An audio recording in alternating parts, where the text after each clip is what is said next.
প্রথমে আমাকে একটি জিনিস বুঝতে হবে যে এই যে মায়ের গর্ভে আমরা এসেছি সেখান থেকে বের হয়ে কবর পর্যন্ত এটা হলো আমার এই দুনিয়ার জীবনটা এবং এটাই হলো আমার হায়াত।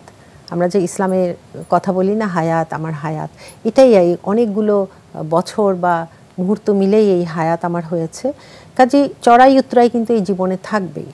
যেমন শিশু বয়স, কিশোর বয়স, তারপরে যুবক, তারপর প্রৌঢ়, তারপর বৃদ্ধ, আরও বৃদ্ধ, এরকম করেই কিন্তু মানুষ তার কবরের দিকে যাচ্ছে যদি সে বৃদ্ধ পর্যন্ত বেঁচে থাকে। এখন চ্যালেঞ্জ ছাড়া কিন্তু কোনো জীবন নেই। এখন কথা হলো যে আমার মনোযোগটা থাকতে হবে যে আমার লক্ষ্যটা কোথায়, আমার লক্ষ্য স্থির করতে হবে আমার জীবনে। আমি যদি লক্ষ্যটা স্থির রাখি তাহলে আমার যতই ঝড় ঝাপটা আসুক, চ্যালেঞ্জ আসুক, আমার লক্ষ্যটার দিকেই কিন্তু আমি এগুনোর চেষ্টা করব, অগ্রসর হব কিন্তু ওই দিকে। হ্যাঁ, আমি ডান বামের সবগুলোকে আমি ঠিকই আমি সামাল দিয়ে নিব আল্লাহর নামে। কাজে এটাই হলো জীবন। এবং আমরা অনেক সময় মনে করি কি যে আমার বাচ্চা যখন বড় হচ্ছে, এই সুস্থ হচ্ছে কিনা এটাই আমার জন্য চ্যালেঞ্জ। আরেকটু বড় হলে সে মেধাবী হলো কিনা, ভালো ভালো রেজাল্ট করলো কিনা, এই চ্যালেঞ্জ। এবং এটার অর্থই হলো সে সাকসেসফুল হবে। এরকম করে কিন্তু আমরা ভাবতে থাকি, মেধাকেই সবচেয়ে বেশি হয়তো প্রেফারেন্স দিচ্ছি। কিন্তু এই চ্যালেঞ্জগুলো হলো পুরো জীবনের তুলনায় খুব ছোট জিনিস। এবং এই জন্য কিন্তু আমরা কি করি যে তাকে আর অন্য কিছু শেখানোর সুযোগ থাকে না। এই পড়ো, খাও, ঘুমাও, এই করতে করতে বাচ্চাকে বা আমরা নিজেদেরকেও কি করি যে অন্যকে কষ্ট দিচ্ছি কিনা, অনৈতিক আচরণ হয়ে যাচ্ছে কিনা, কিভাবে টাকা কামাই করলাম, এগুলো আর ভাবি না। তো এর ফলে কি হচ্ছে, আমার কিন্তু ওভারঅল জীবনটার চ্যালেঞ্জ এবং আমার উপর যে আমার কাজেরই প্রভাব সব মিলিয়ে কিন্তু আমি জীবনকে আরো জটিল করে ফেলছি। আল্লাহ তাআলা কোরআনে সূরা বাকারায় বলছেন 208 নম্বর আয়াতে, ইয়া আইয়ুহাল্লাযীনা আমানু উদখুলু ফি সিলমি কাফা, হে ঈমানদারগণ পরিপূর্ণরূপে ইসলামে দাখিল হও। সুবহানাল্লাহ, ঈমানদারদেরকে বলছেন। কাজে ঈমানদাররা পরিপূর্ণরূপে ইসলামে দাখিল হওয়ার অর্থই হলো আমরা যারা ঈমানদার আছি, ঈমান আনলেই পরিপূর্ণরূপে ইসলামকে আসলে অনুসরণ করছি না। এবং এইটা কিন্তু প্রতিদিনের ব্যাপার, প্রতি মুহূর্তের ব্যাপার। এবং এইটার জন্যই কিন্তু আমরা এই দুনিয়ার জীবনকে সমস্যা দেখলেই আমরা কি করছি, ভয় পেয়ে আমরা অভিযোগ দিতে থাকি, শুধু আমার সমস্যা, আমার এই সমস্যা, আমি কিছুই পেলাম না জীবনে। কিন্তু দুনিয়া তো শুধু এই দুনিয়ায় নয়, আমার তো আখিরাতেরও একটা জীবন আছে। এবং সমস্যাবিহীনভাবে কিন্তু কখনো একটি জীবন হতে পারে না। কাজে উদখুলু ফি সিলমি কাফা, আমাকে পরিপূর্ণরূপে ইসলামে দাখিল হয়ে আমার এই জীবনকে চ্যালেঞ্জের মোকাবেলা করার জন্য নিজেকে তৈরি করতে হবে। সুবহানাল্লাহ, আল্লাহ আমাদের সে তৌফিক দান করুন ইনশাআল্লাহ।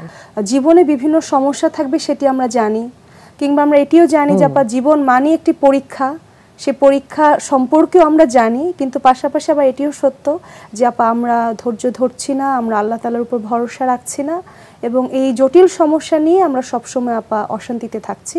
এখান থেকে বের হয়ে আসার সমাধান কি? আসলে সমাধান হলো, প্রথম হলো যে অবশ্যই আল্লাহ এবং তার রাসূলের সাথে গভীর সম্পর্ক, কোরআনের সাথে গভীর সম্পর্ক। যেমন একটু কল্পনা করি আমরা যে শিশু বয়সে কত কিছু চেয়েছি, হয়তো পাইনি, কিন্তু দেখা যায় কি ওটা পেলে তখন আসলে আমাদের লাভ হতো না। সেরকম কিশোরী বয়সে এমন কিছু চাইতাম যেটা স্বপ্নের মতো, আসলে যেটা না পেয়েই ভালো হয়েছে, পেলে ভালো হতো না, ওটা কিন্তু আমি বুঝতে পারছি অনেক পরে। কাজে আল্লাহ তাআলা আমাদেরকে যেটা দেননি সেটা আমাদের কল্যাণের জন্য দেননি। এটাই হলো পরীক্ষা, এটাই হলো সমস্যা। আমি যেটাকে সমস্যা চিহ্নিত করছি আজকে, এক সপ্তাহ পরে আমার কাছে এটাই কিন্তু অনুগ্রহ বা আল্লাহর রহমত মনে হতে পারে, এবং ওটাই হয়। কিন্তু পরে আল্লাহ ওটাকে কিভাবে যেন টার্ন করেন, ওটা রহমত স্বরূপ।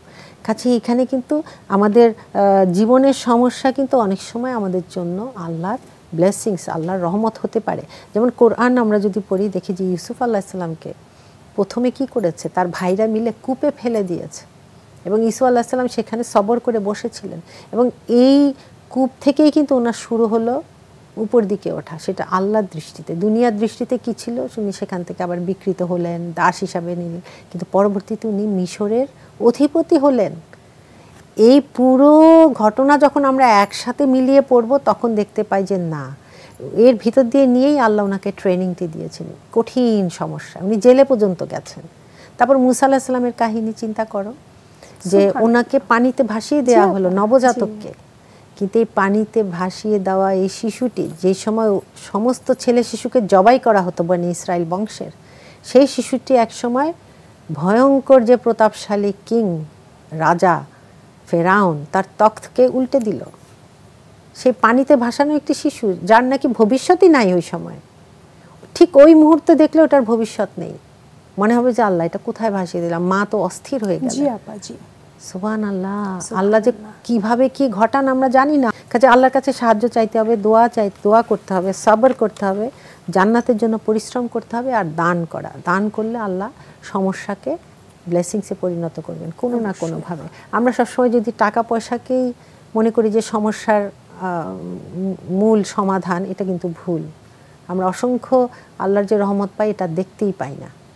কাজে পার্থিব না, অপার্থিব অনেক জিনিস আছে যেগুলো আসলে আল্লাহ তাআলা আমাদেরকে দিচ্ছেন এবং সমস্যা থেকে বের করে নিয়ে আসছেন।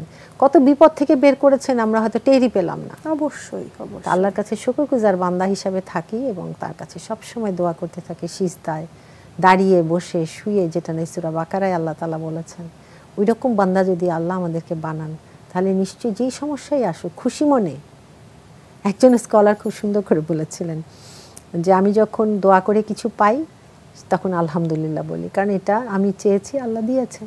আর দোয়া করে যখন পাই না তখন আরো বেশি বেশি আলহামদুলিল্লাহ পড়ি, কারণ পাইনি, এটা আল্লাহর ডিসিশন, আল্লাহর সিদ্ধান্ত, সেটাতে সম্মান করে আমি আরো আলহামদুলিল্লাহ পড়তে থাকি। সুবহানাল্লাহ। কাজে কত সুন্দর আসলে এই সম্পর্কটা আল্লাহর সাথে বান্দার। আমরা তো তার বান্দা, দাস।